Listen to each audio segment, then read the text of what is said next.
Heart attack and cardiac arrest दोनों ही heart related problems है, लेकिन लोगों को कंफ्यूजन होता है कि दोनों ही सेम है। नहीं दोस्तों, heart attack and cardiac arrest दोनों ही अलग अलग डिजीज है। दोस्तों, first of all you need to know what is human heart.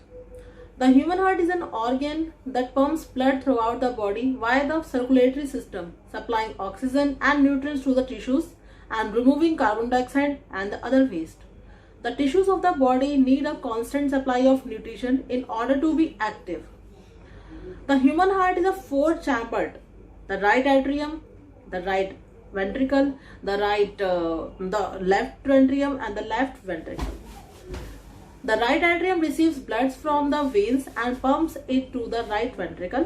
The right ventricle receives blood from the right atrium and pumps it to the lungs, where it is loaded with oxygen. The left atrium receives oxygenated blood from the lungs and pumps it to the left ventricle. सबसे पहले मैं बात को information देती हूँ heart attack के बारे में। हार्ट अटैक में क्या होता है, हार्ट हमारा जो होता है वो रेडी होता है वर्क करने के लिए। हार्ट का काम होता है दोस्तों ब्लड को पंप करने का। तो इसमें हार्ट तो हमारा रेडी होता है पंप करने के लिए ब्लड को, लेकिन उसे ब्लड की सप्लाई नहीं मिलती। जो ब्लड होता है वो हमारा आता है कोरोनरी आर्टरी के थ्रू, जो हमारे ब्लड मिलता है हमारे हार्ट को इस आर्टरी के थ्रू। लेकिन किसी भी कारणवश, जैसे कि हो सकता है कि उस वेन में कोई ब्लॉकेज है, उस ब्लॉकेज के कारण हमारे हार्ट को ब्लड नहीं मिल पाता है जो कि वो उसे प्रॉपर पंप कर सके। जैसे मैं आपको एग्जांपल देती हूँ, अगर आपके घर में कोई मोटर है, अगर मोटर है उसके अंदर अगर आपको पानी नहीं है, बाकी मोटर ठीक है काम कर रही है, मोटर चल रही है, लेकिन उसके अंदर अगर हमारा पानी ही नहीं आ रहा, पानी अंदर जा ही नहीं रहा, तो वो क्या करेगी, कुछ नहीं करेगी। कुछ टाइम बाद वो घंटा 2 घंटा 4 घंटे बाद चलते चलते दोस्तों अपने आप फूक जाती है। वही चीज सेम चीज हमारे साथ होती है कि जब हमारे हार्ट काम करना चाहता है, काम करने के लिए प्रॉपर ठीक है, उसमें कोई प्रॉब्लम नहीं है, लेकिन उसमें जो ब्लड की सप्लाई आ रही है हमारी आर्टरी से, वो सप्लाई हमारी रुक गई है। तो वो रुकने के कारण हमारे ब्लड को पंप करने के लिए ब्लड नहीं मिलता, जिसके कारण वो कुछ टाइम तक काम करता है, लेकिन एकदम से उसमें फिर फेलियर या आप कह सकते हैं कि हार्ट अटैक आ जाता है। दोस्तों, हार्ट अटैक कभी भी सडनली नहीं आता है। ये अपने सिम्टम्स, अपने साइन पहले ही प्राय हम लोगों को देता जाता है। जैसे अगर थोड़ी बहुत हमारी वेन के अंदर या आर्टरी के अंदर अगर ब्लॉकेज है तो वो हमारी सांस फूलेगी या हमारे चेस्ट में पेन फील होगा। ये सारे सिम्टम्स हमें पहले ही मिलने लगते हैं और ऐसा नहीं होता कि अचानक से हमारे को हार्ट अटैक आ गया है और हमें पता ही नहीं चला। मैं बात करती हूँ उसके ट्रीटमेंट के बारे में। हार्ट अटैक का ट्रीटमेंट क्या होता है, अगर माइनर सा हमारा ब्लॉकेज है अगर आर्टरी के अंदर, तो एंजियोग्राफी के बाद एंजियोप्लास्टी हो जाती है, जिससे कि ब्लॉकेज हट जाता है, ब्लॉकेज दूर हो जाता है और हमारा हार्ट आपका प्रॉपरली पंप करने लगता है। दूसरा, अगर ब्लॉकेज हमारी ज्यादा है तो उसके लिए बाईपास सर्जरी होती है दोस्तों, और हमारे उसके बाद हमारा हार्ट जो है प्रॉपर वर्क करने लगता है। बात करते हैं एंजियोग्राफी क्या होती है और एंजियोप्लास्टी क्या होती है। तो दोस्तों, एंजियोग्राफी क्या होता है, ये एक डायग्नोसिस होता है कि हमारे आर्टरी के अंदर ब्लॉकेज है या नहीं है। अगर है तो वो ब्लॉकेज कितना है, माइनर है, मेजर है, ये एंजियोप्लास्टी से ही ठीक हो जाएगा या हमें इसकी बाईपास सर्जरी करनी पड़ेगी। तो एंजियोग्राफी तो हो गया एक डायग्नोसिस, और एंजियोप्लास्टी जो होता है वो उसका मैं आपको बताती हूँ एंजियोप्लास्टी क्या होती है। दोस्तों, एंजियोप्लास्टी में क्या होता है, एंजियोप्लास्टी में एक यहाँ से कट लगता है और वहां से डाली जाती है एक गाइड वायर। वो गाइड वायर बहुत ही छोटा होता है और बहुत ही फ्लेक्सिबल होता है। एक्सरे की मदद से उस गाइड वायर को गाइड किया जाता है और लोकेशन तक पहुंचाया जाता है। फिर उसी गाइड वायर के टॉप पर एक गाइड किया जाता है कैथेटर ट्यूब। वो कैथेटर होता है दोस्तों बैलून कैथेटर, जो इन्फ्लेक्ट हो सकता है और डिफ्लेक्ट हो सकता है। तो इस तरीके से उस बैलून कैथेटर को जो है लोकेशन तक पहुंचाया जाता है। वो उसे गाइड करती है एक्सरे। जैसे ही वो लोकेशन पर पहुंच जाता है तो उसे इन्फ्लेक्ट किया जाता है, और जब वो इन्फ्लेक्ट होता है तो वहां पर ऐसी जगह बन जाती है कि ब्लड फ्लो हो सकता है। जैसा कि आप इमेज में देख पा रहे हैं दोस्तों, उसी तरीके से ये कार्य होता है।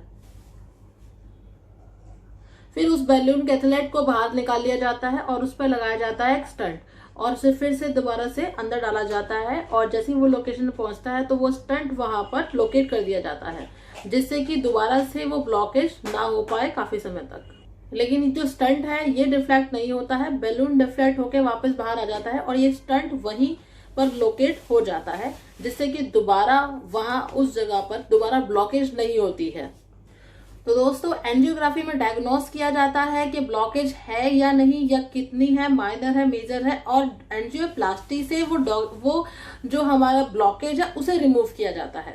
Talk about bypass surgery. Coronary bypass surgery redirects blood around a section of a blocked or partially blocked artery in your heart to improve blood flow to your heart muscles. The procedure involves taking a healthy blood vessels from your leg, arms or chest and connecting it beyond the blocked arteries in your heart. अगर मैं simple language में आपको bypass surgery के बारे में समझाऊं तो आपको मैं ये कहूंगी, अगर जैसे हमारे हार्ट के अंदर जो वेसल्स, जो हमारी बिल्कुल आर्टरीज जो बिल्कुल हमारी ब्लॉक हो चुकी है, तो उनमें से ब्लड फ्लो नहीं हो पा रहा है, तो उस रीजन से क्या किया जाता है इस प्रोसेस में, आपके ही आर्म्स ले लीजिए, लेग्स से या चेस्ट से हेल्दी वेसल्स निकाली जाती है और उसको ग्राफ्ट किया जाता है इन प्लेस ऑफ आपकी ब्लॉक्ड आर्टरीज से। दोस्तों हम बात करते हैं कार्डियक अरेस्ट के बारे में। हमारे हार्ट के अंदर इलेक्ट्रिकल एक्टिविटीज होती रहती है जो काफी रिदमेटिक होती है, इसे हम कहते हैं ईसीजी। अगर हमारा ईसीजी ठीक आता है तो हम कहेंगे हमारा हार्ट प्रॉपर तरीके से काम कर रहा है, यानी कि वो अच्छे तरीके से ब्लड को पंप कर रहा है। लेकिन दोस्तों जब कार्डियक अरेस्ट की जब सिचुएशन होती है तो इसके अंदर हमारे जो हार्ट के अंदर इलेक्ट्रिकल एक्टिविटीज होती है डिसबैलेंस हो जाती है, जिसकी वजह से हमारे हार्ट का जो फोर चैम्बर होते हैं वो अब सभी डिसबैलेंस हो जाते हैं और एक वाइब्रेशन की एक सिचुएशन पैदा हो जाती है। जैसा कि हम आपको बोलूंगी कि इस तरीके से आपका अगर हार्ट है और ये 4 चैम्बर्स का हार्ट है तो वो प्रॉपर तरीके से वाइब्रेशन करने लग जाती है, जिसकी वजह से हमारा हार्ट प्रॉपर तरीके से वर्क नहीं कर पाता। इट मीन्स वो हमारा ब्लड को पंप नहीं कर पाता। तो इस सिचुएशन को हम कार्डियक अरेस्ट कहते हैं दोस्तों। मीन्स हार्ट अटैक में हमारा जो ब्लड सप्लाई नहीं मिलती हमारे हार्ट को, लेकिन हमारा हार्ट बिल्कुल ठीक होता है, बिल्कुल रेडी होता है वो ब्लड को पंप करने के लिए।